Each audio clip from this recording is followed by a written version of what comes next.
Bienvenidos a The Deep Dive.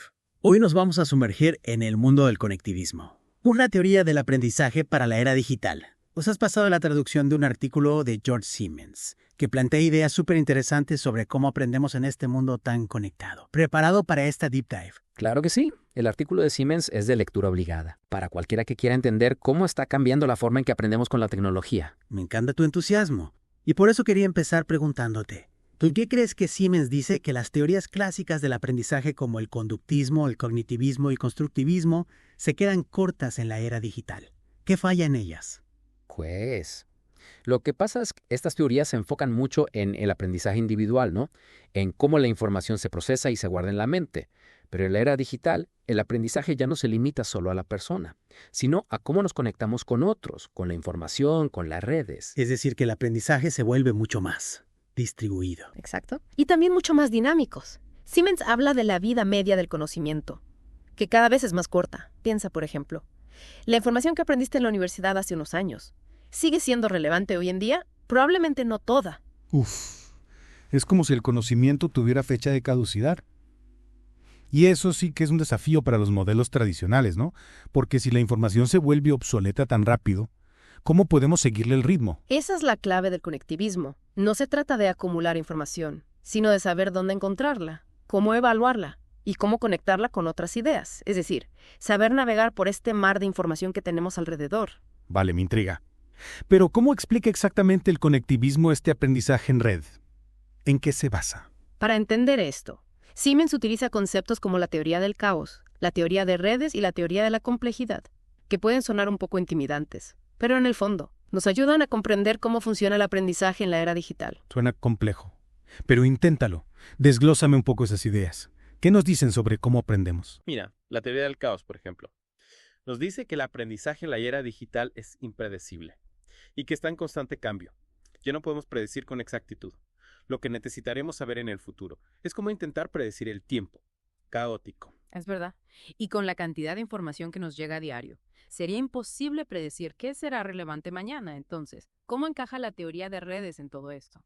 La teoría de redes nos ayuda a entender cómo se forman y cómo funcionan las conexiones entre personas, ideas y recursos. Imagina Internet como una gran red neuronal. Cada nodo es una pieza de información o una persona, y las conexiones son las relaciones entre ellos. Y cuanto más conectadas estén estas piezas, más posibilidades de aprendizaje tenemos, ¿no? Es como tener acceso a una biblioteca gigante, donde cada libro está conectado con otros. Exactamente. Y aquí es donde entra en juego otro concepto: los lazos débiles. Lazos débiles. ¿Te refieres a esas personas con las que tenemos una relación superficial? Como conocidos. O contactos de LinkedIn. Sí, y aunque parezca contradictorio, estos lazos débiles son cruciales para el aprendizaje, porque nos abren a nuevas perspectivas, e información que no encontraríamos en nuestro círculo cercano. Piensa en esa vez, que encontraste la solución a un problema, gracias a un contacto lejano, que te ofreció una visión diferente. Me ha pasado. A veces las mejores ideas vienen de donde menos se lo esperas. Esto me lleva a otra pregunta. Si el aprendizaje ya no reside solo en el individuo, ¿cómo influye la autoorganización en todo esto? La autoorganización se refiere a nuestra capacidad para adaptarnos y aprender de forma autónoma, en este entorno caótico e interconectado. Es como si cada uno de nosotros fuera una pequeña pieza de un puzzle, que se va uniendo a otras para formar una imagen más grande. Es decir, que somos responsables de nuestro propio aprendizaje, de buscar las conexiones, de filtrar la información y de construir nuestro propio conocimiento. Exactamente. Y para eso necesitamos desarrollar ciertas habilidades, como la capacidad de buscar y evaluar información de forma crítica, la capacidad de conectar ideas y la capacidad de colaborar con otros. Y aquí entra en juego otro concepto clave del conectivismo: la importancia de los nodos o hubs de información. Hablando de conectar ideas, ¿a qué te refieres con moros? Son un poco técnico. Imagina que estás buscando información sobre un tema. Podrías pasar horas navegando por Internet, ¿verdad? Pero, ¿y si pudieras acudir a una fuente confiable que te guiara hacia la información más relevante? Eso es un nodo. Ya veo, como un punto de referencia en este mar de información. Y estos nodos pueden ser personas o instituciones. Exacto. Pueden ser expertos en un campo, sitios web especializados, comunidades online. Piensa en ese blog que siempre consultas para estar al día, o en ese grupo de Facebook donde compartes ideas con otros profesionales. Entiendo. Son como faros que nos guían en la dirección correcta. Y supongo que cuanto más conectados estén estos nodos entre sí, mejor, ¿o no? Totalmente. La fuerza de una red está en la interconexión de sus nodos.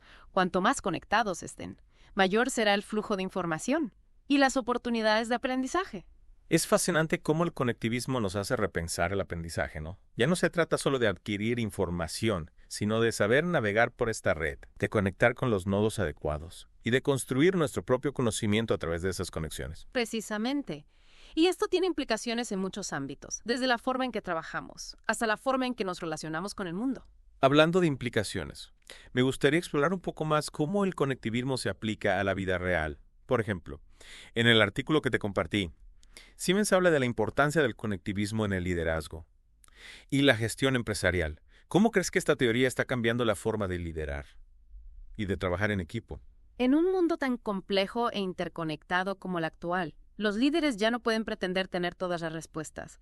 La clave está en saber conectar a las personas adecuadas, fomentar la diversidad de opiniones y crear un entorno donde el conocimiento fluya libremente. Es decir, que el líder se convierte en una especie de facilitador del aprendizaje, ¿no? Alguien que crea las condiciones para que el equipo pueda aprender y crecer de forma colectiva. Exacto. Y esto implica también ser capaz de delegar, de confiar en la inteligencia colectiva del equipo y de estar abierto al cambio constante. En el fondo, se trata de aplicar los principios del conectivismo a la gestión de equipos, ¿no? Crear una red de conexiones donde la información fluya, donde se fomente la colaboración y donde el aprendizaje sea un proceso continuo. Así es. Y esto no solo se aplica a las empresas, sino a cualquier organización o grupo de personas que trabajen juntas.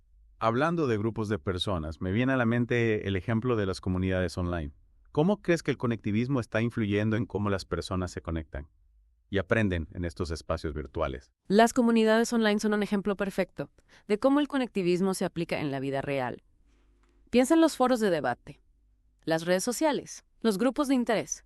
En estos espacios, las personas se conectan en torno a un tema común, comparten información, aprenden unos de otros y construyen conocimiento de forma colaborativa. Es como si Internet hubiera creado un nuevo espacio para el aprendizaje, ¿no? Un espacio donde las barreras geográficas y temporales desaparecen y donde las personas pueden conectar con otras que comparten sus intereses, sin importar dónde se encuentren. Exactamente. Y esto tiene un potencial enorme para la educación. Imagínate un mundo donde los estudiantes puedan acceder a los mejores profesores y recursos, sin importar dónde vivan, y donde el aprendizaje sea un proceso continuo, que se extiende más allá de las paredes del aula. Es una visión muy inspiradora. Pero también me pregunto, ¿cómo podemos gestionar la sobrecarga de información que nos llega a través de Internet y las redes sociales? ¿No corremos el riesgo de perdernos en un mar de datos irrelevantes? Es un riesgo real. La sobrecarga de información es uno de los grandes desafíos de la era digital, pero también es una oportunidad para desarrollar nuestra capacidad de filtrar, seleccionar y evaluar la información de forma crítica. Es decir, que tenemos que convertirnos en curadores de nuestro propio conocimiento, ¿no? Elegir cuidadosamente las fuentes de información, contrastar diferentes perspectivas y construir nuestro propio mapa de conocimiento. Exacto. Y para eso necesitamos desarrollar ciertas habilidades digitales, como la capacidad de buscar información de forma eficiente, la capacidad de evaluar la credibilidad de las fuentes y la capacidad de sintetizar y conectar ideas. Habilidades que, por cierto, son esenciales no solo para el aprendizaje, sino también para la vida en general. En un mundo donde la información nos bombardea constantemente, saber filtrar, seleccionar y conectar ideas es fundamental para tomar decisiones informadas, formar nuestra propia opinión y navegar por la complejidad del mundo digital. Totalmente de acuerdo. Y aquí es donde el conectivismo nos ofrece una brújula para orientarnos en este nuevo paisaje del conocimiento. Nos ayuda a entender cómo funciona el aprendizaje en la era digital, a desarrollar las habilidades necesarias para navegar por este nuevo entorno y aprovechar las oportunidades que nos ofrece la conexión con otras personas, ideas y recursos. Y ahora que mencionas las oportunidades, me gustaría retomar un punto que dijiste antes. ¿Cuál? La serendipia. Me ha llamado la atención cómo el conectivismo le da importancia al azar, a esos descubrimientos inesperados que a veces nos llevan por caminos fascinantes. La serendipia es un elemento clave del aprendizaje en red. Piensa en todas esas veces que navegando por Internet te has topado con un artículo, un video o un comentario que te ha abierto la mente a nuevas ideas o perspectivas, aunque no tuvieras intención de encontrarlo. Es verdad. Es como si la red nos sorprendiera con conexiones inesperadas, que enriquecen nuestro aprendizaje. Recuerdo una vez que estaba buscando información sobre un tema muy concreto y acabé leyendo un artículo sobre algo totalmente diferente, pero que me fascinó y me dio una nueva perspectiva sobre el tema original. Exacto, y eso es lo maravilloso del conectivismo. Nos anima a estar abiertos a la serendipia, a explorar diferentes caminos y a dejarnos sorprender por lo que encontramos en la red. Es como si el aprendizaje se convirtiera en una aventura, ¿no? Donde el mapa no está predefinido y el destino final puede ser diferente al que imaginábamos al principio. Me encanta esa analogía. Y para que la aventura sea aún más emocionante, necesitamos un motor que nos impulse a explorar, a buscar nuevas conexiones y a no conformarnos con lo que ya sabemos. Ese motor es la curiosidad. La curiosidad. Ese afán por saber más, por comprender el mundo que nos rodea y por conectar ideas.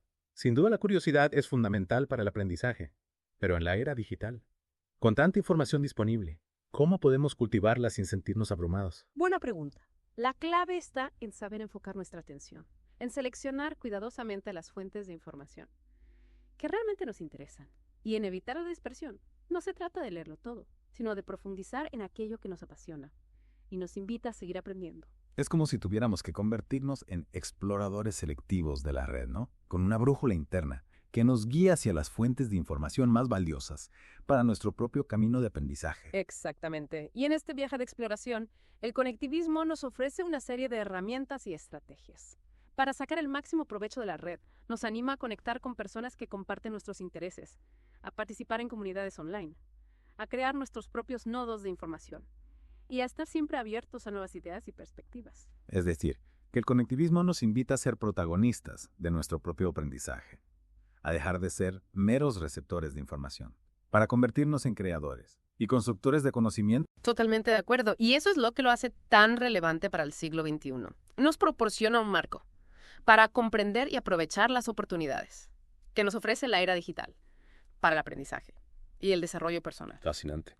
Y con esta reflexión, creo que hemos llegado al final de nuestra inmersión en el mundo del conectivismo. Espero que esta Deep Dive haya sido tan reveladora para ti como para mí. Ha sido un placer compartir esta conversación contigo y con nuestros oyentes.